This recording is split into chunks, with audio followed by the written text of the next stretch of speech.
Welcome to my YouTube channel.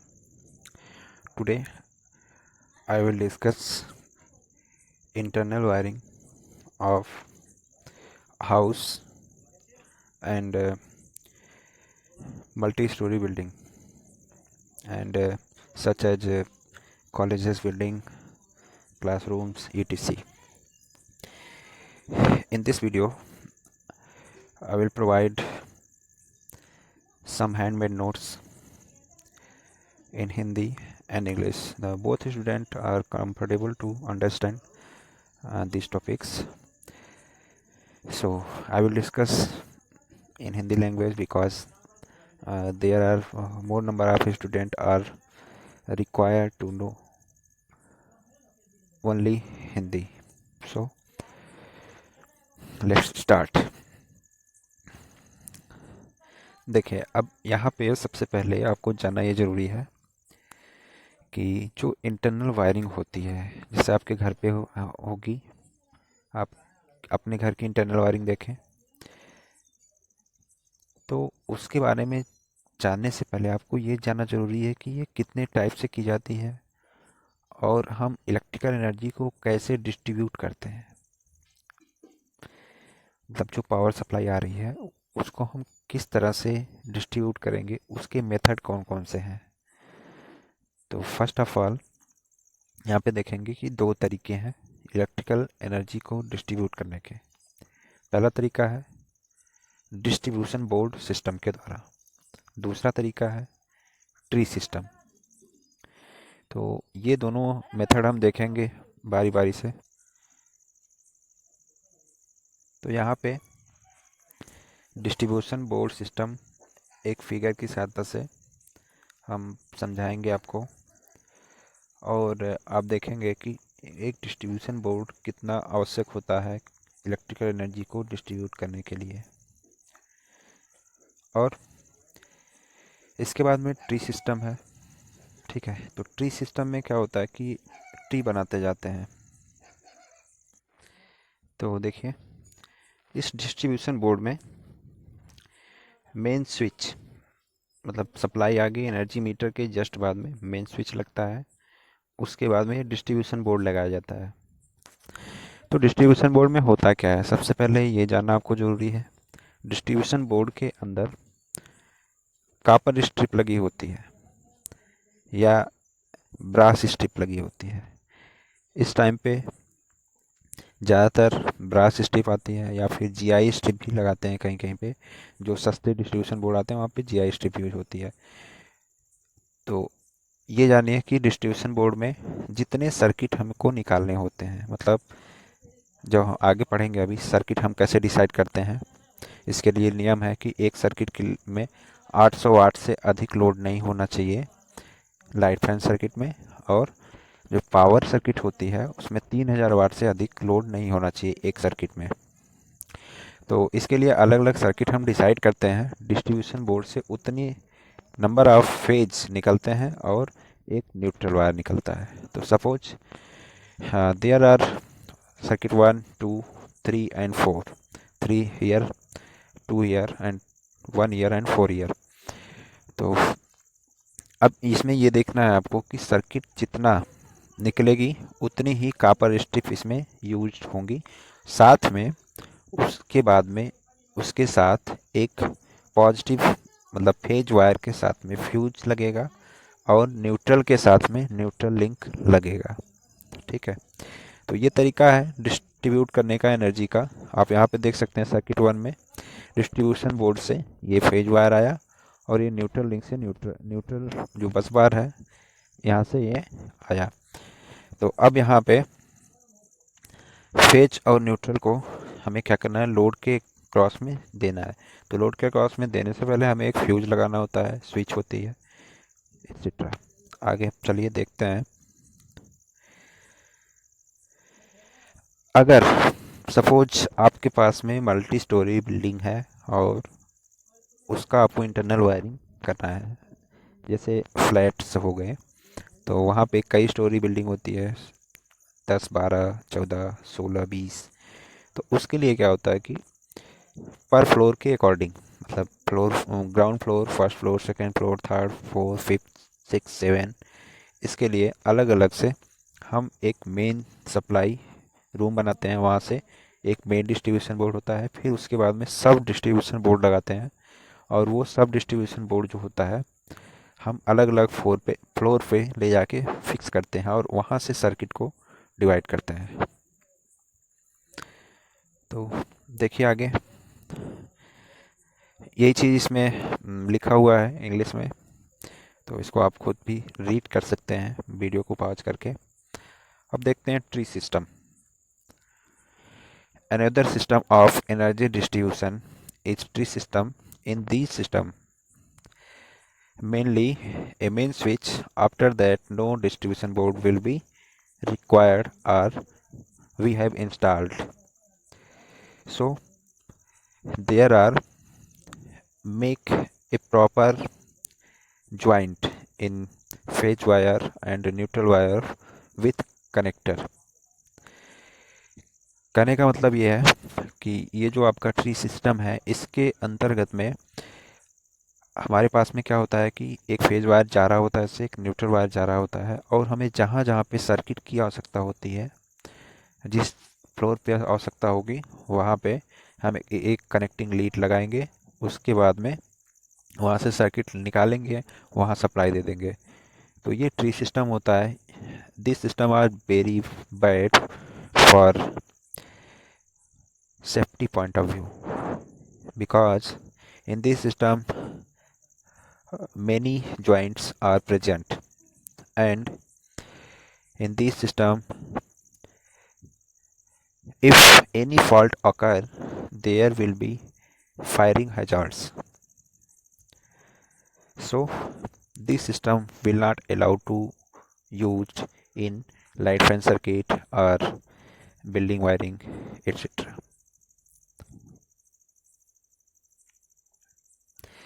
So here we discussed about method of wiring. Wiring के तरीके को हम यहाँ पे अब डिस्कस करेंगे। हम सबसे पहले ये पढ़ चुके अब तक कि हम इलेक्ट्रिकल एनर्जी को कैसे डिस्ट्रीब्यूट करेंगे। दो तरीका, पहला कौन सा, डिस्ट्रीब्यूशन बोर्ड की सहायता से, दूसरा ट्री मेथड की सहायता से। अब यहाँ पे हम डिस्कस करेंगे कि वायरिंग को हम कैसे कैसे कर सकते हैं, उसकी क्या क्या तरीके हैं। पहला तरीका है जॉइंट बॉक्स और ट्री सिस्टम और जॉइंट जंक्शन बॉक्स मेथड। दूसरा है लूप इन सिस्टम। तो ट्री सिस्टम जैसे आपको ऊपर दिखाया हूँ मैं अभी, या इसका जॉइंट बॉक्स मेथड भी बोला जाता है, सेम वैसे ही होता है। और नीचे भी यहाँ पे बनाया गया है डायग्राम, इससे आप देख सकते हैं। तो जॉइंट बॉक्स मेथड जो है ये देखिए, यहाँ पे एक फेज वायर ऐसे निकलते हुए आगे तक जा रहा होता है और एक न्यूट्रल वायर जा रहा होता है। तो सपोज आपके पास में यहाँ पे एक लाइट लगाना है किसी भी रूम में, तो हमें क्या करना होता है कि फेज वायर में एक जंक्शन बॉक्स स्थापित करते हैं। वहाँ से एक लाइट का जो स्विच होता है उसमें एक वायर ले आके लगाते हैं और एक स्विच से वायर ले जाके लाइट में लगाते हैं और न्यूट्रल लिंक को कॉमन कर लेते हैं। उसमें एक जंक्शन बॉक्स लगाते हैं, वहाँ से इसमें लाके कनेक्शन कर देते हैं। तो ओवरऑल आप ये देखेंगे कि यहाँ पे जितने पॉइंट्स आपको लगाने हैं उतने जंक्शन बनाने होंगे। उतने जंक्शन बनाने का मतलब जैसे एक रूम है या फिर एक आपका फ्लोर है, उस फ्लोर पे जितने रूम हैं, क्लासरूम्स हैं या फिर हाउसेस में रूम्स हैं, उसमें आपको अगर स्विच बोर्ड लगाने हैं तो उसके लिए आपको जितनी सर्किट निकालेंगे उतना जंक्शन बॉक्स यहाँ पे आपको फिट करना पड़ेगा। तो ये थोड़ा महंगा भी ये सस्ता पड़ता है, लेकिन कंपेरेटिवली इसमें प्रॉब्लम्स ज़्यादा क्रिएट होती हैं। और प्रॉब्लम्स ये क्रिएट होती हैं कि यहाँ पे जंक्शन बॉक्स जो लगाएंगे इसका खर्चा ज़्यादा बढ़ेगा। दूसरी बात, आग लगने की संभावना बहुत ज़्यादा होती है। तीसरी बात, जो हमारा वायर होता है वो जगह जगह से कट करना पड़ता है, जिसके कारण ये जल्दी ख़राब हो जाते हैं। लीकेज करंट यहाँ से फ्लो होगी, इंसुलेशन वीक हो जाएगा। There are many problems. Another method loop in system. अब लूप इन सिस्टम क्या है? इसको समझने से पहले आपको इस डायग्राम को ध्यानपूर्वक देखना होगा। तो डायग्राम में आप देखेंगे कि जो एक फेज है उसको एक स्विच में लेके आया गया, स्विच में एक टर्मिनल पे लगा दिया गया। उसके बाद में इसी स्विच के आगे एक इसी टर्मिनल से वायर निकाला गया दूसरे स्विच में, और फिर तीसरे स्विच में कॉमन कर दिया गया। तो इसका एक जीता जागता उदाहरण आप देख सकते हैं। आपका जो स्विच बोर्ड होता है घर पे जो लगा होता है, आप खोलिएगा उसको देखिएगा, लाइट को रहते हुए मत देखिएगा, शॉक लगने की संभावना रहेगी। आप इसको एमसीबी कट करके देख सकते हैं। जब देखेंगे तो स्विच में एक कॉमन पॉइंट होता है, एक कॉपर वायर लगा होता है, तो वो सभी में कॉमन होता है। तो वही चीज़ यहाँ पे है। और न्यूट्रल को अलग अलग से एक न्यूट्रल वायर रहेगा, उसी में ले जाके सबको हम कॉमन कर देते हैं। तो मतलब न्यूट्रल के लिए एक कॉमन हो गया, और फेज जो होगा लूप करके सभी सर्किट को सप्लाई प्रोवाइड करता है। अब वायरिंग के टाइप्स कितने हैं? मेथड ऑफ वायरिंग आपको बता दिया मैं, कौन दो मेथड है, जंक्शन बॉक्स मेथड, दूसरा loop in method. Types of wiring, अब यहाँ पे वायरिंग हम कितने तरीके से करते हैं, कितने प्रकार की होती है, इसको देखेंगे। तो जनरली वायरिंग जो होती है वो 5 प्रकार की होती है। पहली, क्लीट wiring. क्लीट wiring means temporary wiring. अगर हमें कहीं पे बल्ब लगाना है या पे कहीं पे भी कुछ उपकरण लगाने हैं तो वहाँ पे हम एक क्लीट ले आते हैं मार्केट से, वायर को लगा के क्लीट लगा देते हैं और हमारी वायरिंग तैयार हो जाती है। तो ये होती है क्लीट वायरिंग, बहुत सस्ती पड़ती है। ये टेम्परेरी वायरिंग के लिए यूज़ की जाती है, परमानेंट वायरिंग के लिए इसका उपयोग हम नहीं करते हैं। दूसरा होता है वुडन केसिंग एंड केपिंग वायरिंग। इसका दूसरा नाम भी है बैटन वायरिंग। प्रेजेंट टाइम में ये वायरिंग आपको देखने के लिए बहुत ही कम मात्रा में मिलेगी, क्योंकि इसकी जगह पीवीसी वायरिंग यूज होती है। अब आप देखेंगे कहाँ, इसको नेट पे सर्च करके देख सकते हैं, वुडन या फिर बैटन वायरिंग। और या फिर बहुत पुराने कॉलेज हो, गवर्नमेंट कॉलेज या हॉस्पिटल हो, तो वहाँ पे भी आप इसका जीता जागता उदाहरण देख सकते हैं। वहाँ पे पतले पतले वुडन में वायर को लगा करके किया जाता था, बहुत पुरानी वायरिंग है ये। तीसरा है CTS, RTRS और PVC सीटेड वायरिंग। ये भी कुछ हद तक अच्छी वायरिंग होती है। इसके लिए क्या होता था, ये नहीं यूज होती है इस टाइम पे। एक लकड़ी का जितना वायरिंग हमें करना होगा, लकड़ी का जितने तार उससे जाने होंगे, एक पतला सा मोटा मोटी लकड़ी रहती है, पतला सा उसका बिल्कुल लंबाई में वो बना पट्टी टाइप का बना दिया जाता है और वायर को उसमें फिट कर दिया जाता है। तो इस टाइप की वायरिंग CTS या TRS वायरिंग कहलाती है। या फिर PVC सीटेड भी होती है। अब इस टाइम पे जो वुडन हो गया उसको रिप्लेस हो गया, सीटेड आ गया है। लेड सीटेड और मेटल सीटेड वायरिंग। अब लेड सीटेड, मेटल सीटेड, इसका मतलब ये है कि जो हमारा केबल है या वायर है उसके ऊपर आर्मरिंग की गई होती है, मतलब वहाँ पे कोई मैकेनिकल इंज्योरिटी होती है तो उसको झेल सके। अगला, कंड्यूट वायरिंग। ये सबसे ज़्यादा प्रचलित वायरिंग है और यही वायरिंग प्रेजेंट टाइम में यूज की जाती है। ये दो प्रकार की होती है। पहला, ऑन सरफेस या फिर ओपन टाइप हो गया। दूसरा, कंसील्ड टाइप या फिर इसको हम बोलते हैं अंडरग्राउंड टाइप। ऑन सरफेस का मतलब होता है जो वायरिंग, जैसे घर पुराने बने हैं उसका प्लास्टर हो गया है तो वहाँ पे हमें क्या करना हो, अनसील्ड वायरिंग करना होगा, सरफेस वायरिंग करना होगा, क्योंकि हम उसको काटेंगे और उसके सीलिंग में कोई भी वायरिंग पाइप नहीं पड़ी है तो वहाँ हम मजबूरी के लिए यही करना पड़ेगा। नहीं तो सबसे अच्छा पड़ता है underground wiring. The point of view के हिसाब से अपीयरेंस उसका अच्छा मिलेगा आपको, और ये थोड़ा महंगा पड़ता है अंडरग्राउंड वायरिंग। हमारी जो सरफेस वायरिंग है वो थोड़ी सस्ती पड़ती है, लेकिन अपीयरेंस में अच्छी नहीं लगती है सरफेस वायरिंग, अंडरग्राउंड वायरिंग अच्छी लगती है। अब क्लीट वायरिंग क्या है, इसके बारे में आपको मैं अभी ऊपर बताया, वही चीज़ें यहाँ पे मेंशन्ड है, इसको हम डिटेल में अब पढ़ेंगे। देखिए क्लीट वायरिंग क्या चीज़ है और ये कैसे की जाती है।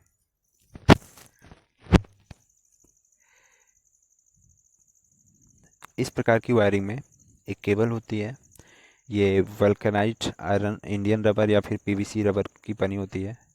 और इसमें क्या होगा, वो केबल डायरेक्ट हम दीवार पे लगा देते हैं और क्लीट ले आते हैं मार्केट से। उसको हॉरिजेंटल रन अगर चल रहा है और वहाँ पे हमें 30 सेंटीमीटर के अंतराल पे क्लीट को लगाना होता है। यदि वर्टिकल रन चल रहा है तो जनरली अगर आवश्यक ना हो तो हम 60 पे भी लगा सकते हैं, बट अगर आवश्यक है according to Indian electricity rule के अनुसार चलना है आपको, तो वहाँ पे ये देखना होगा 60 सेंटीमीटर से अधिक की दूरी पर हमें हॉरिजेंटल में, मतलब 36 दीवार के सहारे से जब चलेंगे तो उससे अधिक दूरी पे क्लीट को नहीं लगाना चाहिए। अब इसका जो फ़ायदा ये है कि इसको हम कभी भी जल्दी से लगा सकते हैं और जब आवश्यकता हो हम निकाल भी सकते हैं। ठीक है। नेक्स्ट है आपका वुडन केसिंग एंड केपिंग वायरिंग। इस प्रकार की वायरिंग में या वल्केनाइज्ड इंडियन रबर या फिर पॉलीविनाइल क्लोराइड केबल्स का प्रयोग करते हैं। ये नहीं कि पॉलीविनाइल क्लोराइड केबल्स ही लगा देंगे, उसमें वायर नहीं रहेगा। तो ये उसका इंसुलेटिंग मटेरियल का नाम है और उसके अंदर कंडक्टर होना आवश्यक है। ठीक है, तो आगे देखते हैं। केबल को वुडन केसिंग के थ्रू रन कराते हैं। वुडन केसिंग, केसिंग का मतलब क्या है? केसिंग का मतलब यही है कि कोई भी लकड़ी का टुकड़ा है उसमें गड्ढा बना दिया जाए और वायर को उसमें लगा दिया जाए, उसके ऊपर से एक पट्टी ऐसे लगा दिया जाए, फिर तो वो हो जाता है केसिंग। और इस शेप को हम इस तरह से बनाते हैं, वी शेप का। वी शेप का इसलिए बनाते हैं कि ग्रोव्स जब रहेंगे तो वायर हमारा बिल्कुल वी के निचले वाले सिरे में जाके फंस जाएगा, ऊपर जगह बच जाएगी। इसको हम ग्रोव्स बोलते हैं। और लकड़ी हमारी जो होगी रेक्टेंगुलर होती है, ऊपर भी होती है नीचे भी होती है। और इसके बाद इसको हम उस पर कवर कर देते हैं, ढक देते हैं। अब ये हमारी जो वायरिंग होती है, इस वायरिंग में जो हम लकड़ी यूज करते हैं वो लकड़ी अच्छी होनी चाहिए, मतलब उसकी स्ट्रेंथ अच्छी होनी चाहिए और वो जल्दी खराब होने वाली नहीं होनी चाहिए। अब केसिंग को, मतलब जिसमें हम वायर को फिक्स करते हैं, उसको स्क्रू की सहायता से दीवार पर फिक्स करते हैं। यदि केसिंग की साइज 64 mm तक है और तो उस टाइम पे हमें 90 सेंटीमीटर से अधिक अंतराल पे स्क्रू को नहीं लगाना चाहिए। इससे दिक्कत ये आएगी कि हमारी केसिंग फ्यूचर में वहाँ अपने स्थान से हिलने लगती है। तो इसको रोकने के लिए कि लॉन्ग टाइम तक ये वायरिंग अच्छे से वर्क करे, हम क्या करते हैं, स्क्रू को 60 सेंटीमीटर से अधिक अंतराल पे नहीं लगाते हैं। और केसिंग केपिंग 2.5 मीटर से 3 मीटर की लेंथ में ही अवेलेबल होती है। अब प्रेजेंट टाइम में नहीं होती है, नहीं करते हैं, नहीं यूज होती, तो इसको आपको देखने में प्रॉब्लम भी होगी। बट ये आपके सिलेबस का हिस्सा है, इसलिए आपको बताना ज़रूरी है कि पहले होती थी। एसएससी जेईई में क्वेश्चन यहाँ से पूछे जाते हैं फैक्ट बेस पे। अब ये प्रॉब्लम क्या होती थी इसमें, मतलब इसके डिसएडवांटेजेस क्या हैं? डिसएडवांटेजेस यही हैं कि इसमें जो टिक वुड होते हैं, मतलब कीड़े मकोड़े होते हैं, लकड़ी को ख़राब कर देते हैं, जल्दी ख़राब हो जाती है। तो अब लकड़ी जब घुन उसको खा जाएंगे, ख़राब हो जाएगी, तो जल्दी से हमारी वायरिंग क्या हो जाएगी, बिखर जाएगी, जिसके कारण ये प्रॉब्लम्स क्रिएट होती थी। और अब इसकी जगह जो है पीवीसी केसिंग केपिंग ले लिया है। पीवीसी केसिंग केपिंग इसलिए अच्छा माना जा रहा है क्योंकि वहाँ पे जो कीटाणु लगते थे उनके लगने की संभावना नहीं है। अब इससे फ़ायदा क्या है, ये थोड़ा सस्ती पड़ती थी और नुकसान आपको बता ही दिया। CTS या फिर TRS वायरिंग। अब देखिए, इस टाइप की जो वायरिंग होती है इसमें सिंगल कोर, डबल कोर या फिर ट्रिपल कोर TRS केबल का यूज करते हैं। जनरली इसमें क्या होता है, सिंगल कोर केबल हम लगाते हैं, इसलिए इससे फ़ायदा ये होता है कि सिंगल कोर केबल हमारी सस्ती पड़ती है। और ये जो टीआरएस केबल होती है, इसकी जो केमिकल रजिस्टिविटी होती है अच्छी होती है, वाटरप्रूफ होता है, और जो पैटर्न यूज होता है वह सीधा होता है। इसमें वार्निश किया हुआ रहता है, वार्निश करने से उस पर कीटाणु कम लगेंगे, जिससे उसकी लाइफ ज़्यादा होती है। और ये 10 mm मोटाई का होना चाहिए, इससे कम नहीं होना चाहिए। लकड़ी को हम दीवार पे लगा देते हैं, और सीलिंग पे फिक्स करने के लिए प्लग या फिर स्क्रू लगाते हैं, और उनके बीच की दूरी 75 सेंटीमीटर से अधिक न- नहीं रखते हैं। बैटन के ऊपर केबल को फिक्स कर देते हैं, किसके द्वारा, ब्रास लिंक क्लिप के द्वारा फिक्स करेंगे, जिनके बीच मतलब जो ब्रास लिंक लगाएंगे उनके बीच हॉरिजॉन्टल रन केस के अंदर 10 सेंटीमीटर होता है, और वर्टिकल रन केस के अंदर 15 सेंटीमीटर रखा जाता है। यही जो डाटा है हम यूज करते हैं इंटरनल वायरिंग में भी, जो कंसील्ड वायरिंग होती है, मतलब दीवार के अंदर। उसमें क्या होता है, जो पाइप डालते हैं, पाइप को रोकने के लिए हम ये क्लिप यूज करते हैं। अब इससे फ़ायदे क्या हैं? फ़ायदे इससे यह हैं कि ये जो केसिंग आपकी CTS TRS वायरिंग है, इसमें खर्चा कम आता है। दूसरा फ़ायदा, यहाँ पे अलग से आपको किसी कंड्यूट की व्यवस्था नहीं करनी पड़ती है। साथ में जो हमारी केबल होती है वो ज़्यादातर सक्षम होती है कीटाणुओं से लड़ने के लिए, फायर hazard से लड़ने के लिए, और उसकी लॉन्ग लाइफ होती है। ठीक। नेक्स्ट है आपका लेड सीटेड और मेटल सीटेड वायरिंग। तो आजकल आप देखेंगे कि जो अंडरग्राउंड केबल कई जगह पे डाली गई है, जैसे वाराणसी में देख लीजिए, और आगरा में देख लीजिए, दिल्ली में देख लीजिए, अंडरग्राउंड ट्रांसमिशन डिस्ट्रीब्यूशन हुआ है। तो वहाँ पे जो केबल पड़ती है उसमें लेड एल्युमिनियम एलॉय सीटेड होती है, मतलब मैकेनिकल इंज्योरिटी से उसकी रक्षा करता है, मतलब कवच लगा दिया जाता है केबल के ऊपर, और केबल को डायरेक्ट बिछा सकते हैं, उस पर कोई प्रभाव नहीं पड़ता है। बहुत कम प्रभाव पड़ेगा जब बहुत ही ज़्यादा वाइब्रेशन होता है तब। और या फिर जो TRS है, PVC केबल है, उसको यूज कर सकते हैं आप वायरिंग में। इसमें क्या होगा कि एलॉय के साथ में 95% लेड होता है, और मेटल सीट केबल होती है, और ओवरऑल इसकी ये क्या करता है, मेटल सीट प्रोटेक्शन प्रोवाइड करता है केबल को। तो मेनली हमारा उद्देश्य ये होता है कि हमारा जो वायर है, जो केबल है, वो वायर या केबल सुरक्षित रूप से रहे, कोई उसमें कट ना हो, और एक अपीयरेंस के रूप में एक जगह बंधे रहें, दिखने में भी अच्छे लगे। तो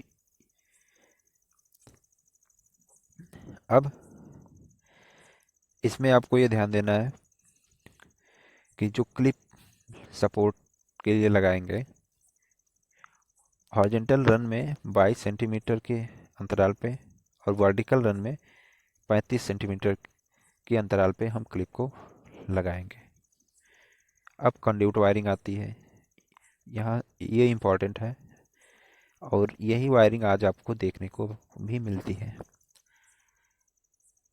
तो इसमें क्या होता है, दो टाइप की वायरिंग होती है, ऑन सरफेस, अंडर सरफेस।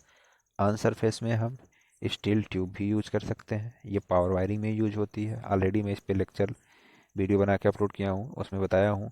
उसको रिजिड कंड्यूट बोलते हैं, वो गैल्वेनाइज आयरन क्लैड होती है। और जो, या फिर हम कंड्यूट को इंटरनल भी दीवार के अंदर भी लगा के वायरिंग करते हैं।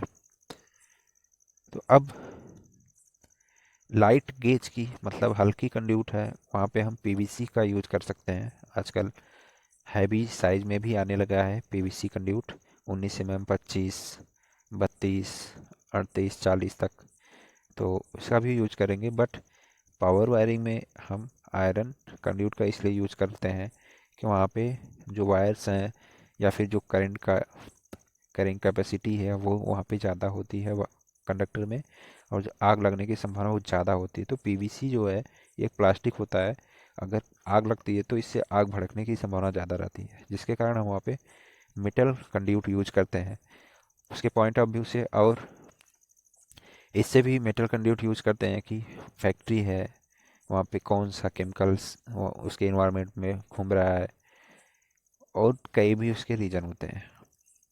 तो चलिए आगे देखते हैं। कंड्यूट की साइज,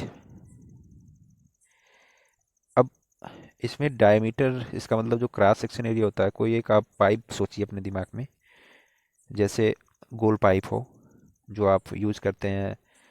सपोज आपके जो बाइक है उसका जो साकर होता है गोल होता है, उसी तरह से कंड्यूट भी गोल होती है। तो ये कंड्यूट कंसील्ड होती है, मतलब हम जो कंड्यूट डालेंगे दीवार के अंदर वो गोल होनी चाहिए। वर्गाकार नहीं इसलिए नहीं डालते हैं कि उससे प्रॉब्लम्स क्रिएट होती है, ज़्यादा एरिया आपको तोड़ना पड़ेगा दीवार में। और जो सर्कुलर होता है ये चीप पड़ता है, सस्ता होता है। इसकी साइज अभी मैं डिस्कस किया हूँ, वही यहाँ पे लिखा हुआ है, 16 mm, 19 mm, 25, 31, 38, 50, और लार्ज स्टैंडर्ड साइज़ की 63 mm होती है, लेकिन इसका उपयोग बहुत कम करते हैं। साथ में ध्यान ये देना है आपको यहाँ पे कि कंड्यूट जो हमें मिलेगी वो मैक्सिमम 5 मीटर की लंबाई में उपलब्ध होती है, इससे ज़्यादा लंबी नहीं बनाई जाती है। तो अब उससे ज़्यादा लंबाई का यदि आपको लगाना है कंड्यूट तो आपको कपलर लेना पड़ेगा, तो वो आगे अभी हम पढ़ाएंगे। ठीक है, तो आज लेक्चर लंबा हो जाएगा, आज यहीं हम एंड करते हैं। नेक्स्ट डे आपको पढ़ाएंगे selection of wiring schemes for particular situation, मतलब जो वायरिंग हम कौन सी यूज करें कहाँ पे सिचुएशन के अकॉर्डिंग में, वो आपको बताया जाएगा। तो thank you for watching this video and subscribe my channel, like them.